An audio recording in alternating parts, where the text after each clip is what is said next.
Hello and welcome to another video.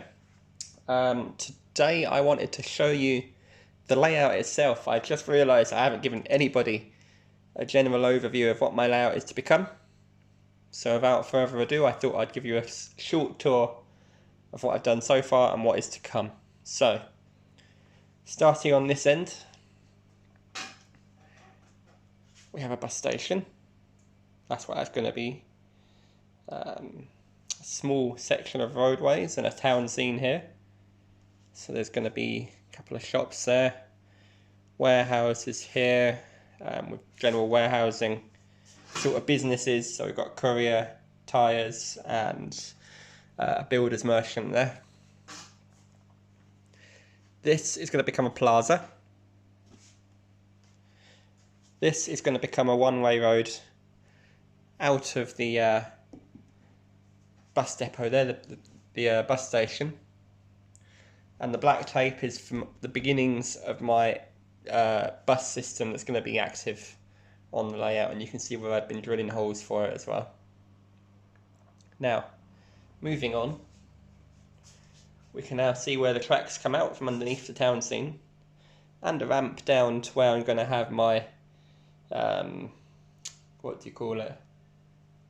Like a yard there for like rail maintenance, that sort of thing down here. That's where the chisel is and the spoon.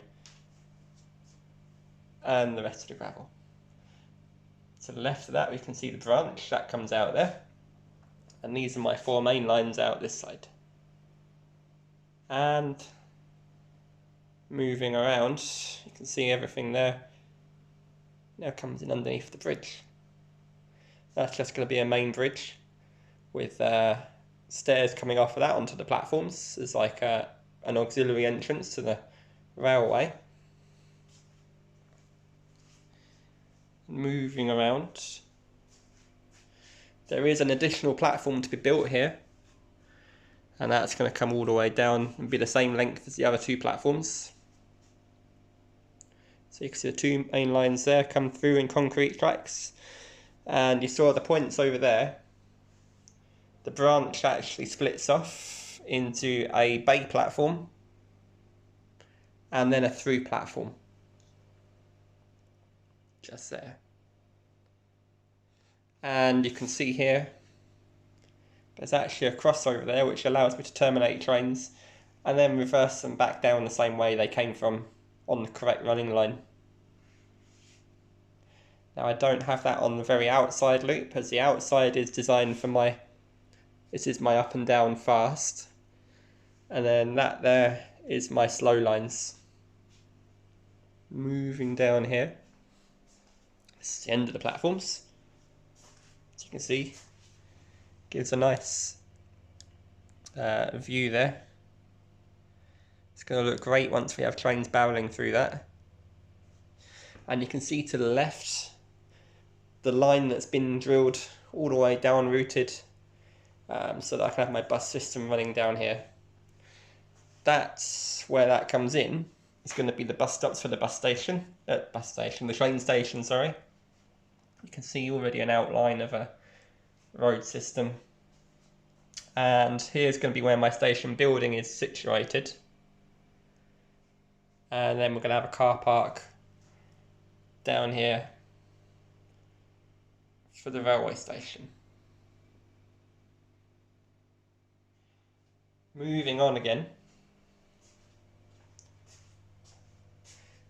we have, to go there, an Aldi, an actual Aldi supermarket. So that's going in there. And a car park for the Aldi. Now, being a parkway station, this is all meant to be on the edge of a town, so it's going to have retail parks and petrol stations, that sort of thing. So we've got a petrol station there that's ready to go in. Obviously it won't be across the baseball joint, but it'll be there somewhere. And moving on, you can see from the point work here, off of the branch, you can go across a pair of the slow main lines and go right across, even onto the fast if you really wanted to. So it gives you the option from the branch line to be able to do everything. Now, and looking on that corner, you can see the actual retail park itself coming to fruition. McDonald's is already installed, and you can see there the road system that I'm going to have going around. And where that paper is, it's going to be behind the back scene, and that's where my bus system, the TrainTec bus system, is going to reverse and come back down the road again. Now I'm just going to place the camera down whilst I climb under so that I can show you some more.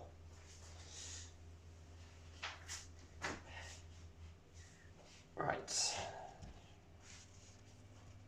and you can see there, this is all going to be hidden, this part on this baseboard.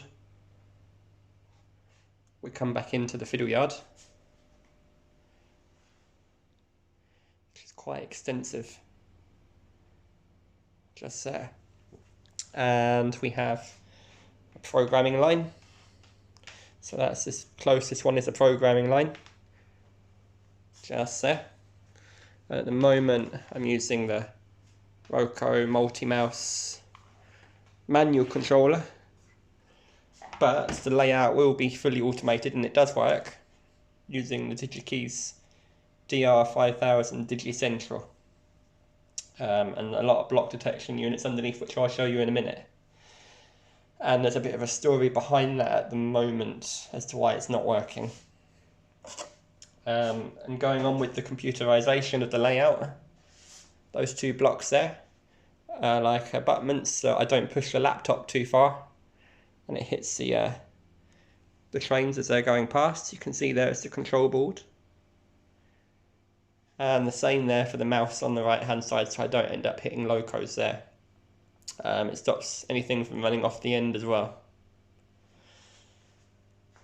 Now, let me see. Just give you the brief overview of this end. Might as well. There you go, it runs back underneath. I've actually ballasted all the way up until there, even though it's not visible. I wanted to do it anyway, just to make myself happy. Moving on to the underside with the control system up this end.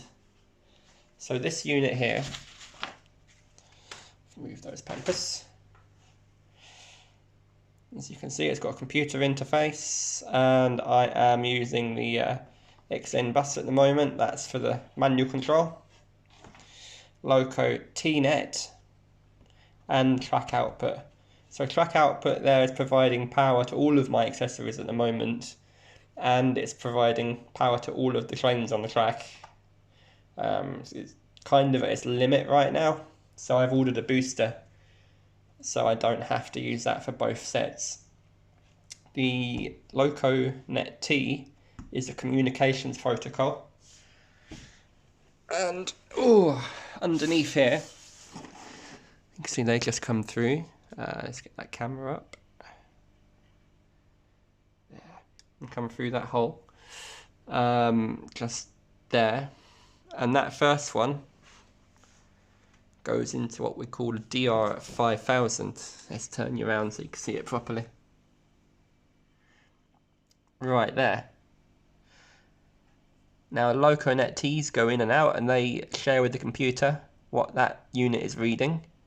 The numbers 1 to 6 and 1 to 8 and then 9 to 16 are actually different blocks of track. And every time a loco enters that block of track that the wire is connected to, it will report back to this unit that there's a loco there. And if it's a Railcom enabled decoder, it'll also feed back which loco it is, so I don't have to tell the computer which loco is in which block, it just automatically knows. What else am I using? Off of my main bus again, I am using those DCC Concepts ADS8SX units and the 2s as well. The reason for the 2s is that I couldn't get hold of any 4s, so I had to go with 2s. Now that one there specifically, DCC Concepts sent out to me because one of the 2 of the outputs are failed on this unit, so I'm using that to replace it rather than do all the rewiring. And I have another one of those out there with the Peco point motors. You see this item here, That's actually, what would you call it, a power smoother. It stops peaks being drawn by the decoder when everything's started up. So it doesn't overload the DR5000 as soon as it starts up, so it draws a lot of current at the beginning. And as you can see, all of my wiring has been put inside conduit. That's just for ease of use and tidiness. Again, it's not finished, and I've used the sticky back tabs with the zip ties as well. And this is an idea that I rather like, is those there. Those are standard D-sub cables, computer cables. Just like that. And I'm using those with breakout boards like this, up here, where the cables can plug into that.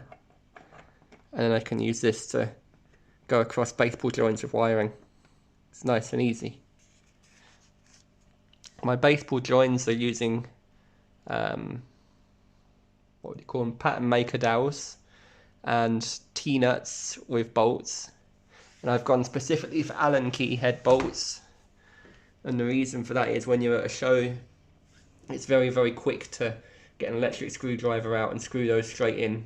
It saves a lot of time and a lot of hassle fiddling around with nuts and bolts. Now, what we were saying earlier is the reason the layout's not working properly for automation right now is because this board is missing a DR5088RC, and that's the block detection. What happened was I followed the instructions there, and it says to unplug the track inputs, so I did that, but I left the other side plugged in still. So we'll go back to one here. There you go. So it says to unplug these, but it doesn't say to unplug these, the track output. And my track output happened to have a live section on it, and what it did, it burnt out the unit and it burnt out my laptop. So they've both gone off for repair. Back to Digikeijs, they went off March the 25th, and they're only just about getting round to repairs now, so we'll see what they do about that. But once that's back, we'll have full running again. And you can see under here just all the work that's happened. It's fairly basic. And anything that goes across a baseboard joint is a socket that can be unplugged and plugged in. I don't know if it gives you any ideas for your layouts, but it's worked for me. Oh yes, all the legs are folding, which is handy again for shows, very quick to put up. The only problem I've had is that I put a lot of my legs the same way around, and the layout sort of shuffles along throughout the day. If you keep knocking it, it's like it walks. So I'm going to have to put in a couple of bolted in ones with those T-nuts and bolts there.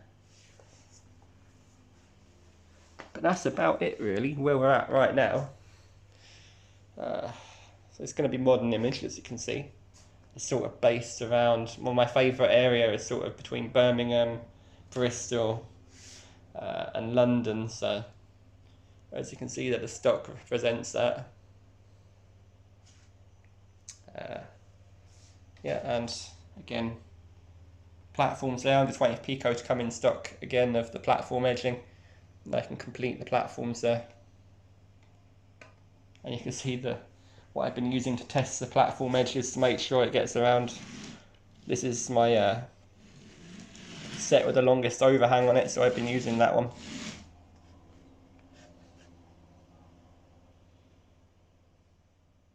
I think that's everything. Oh, yes. So each of my boards, you see I've got a number on the back. 2, upside down 3, 1, 4, and 2. And there's some more numbers on the back of that you can't see. Each board has got 2 holes at the top in the back seam, as you can see there. One at each end. and 2 on the bottom. 1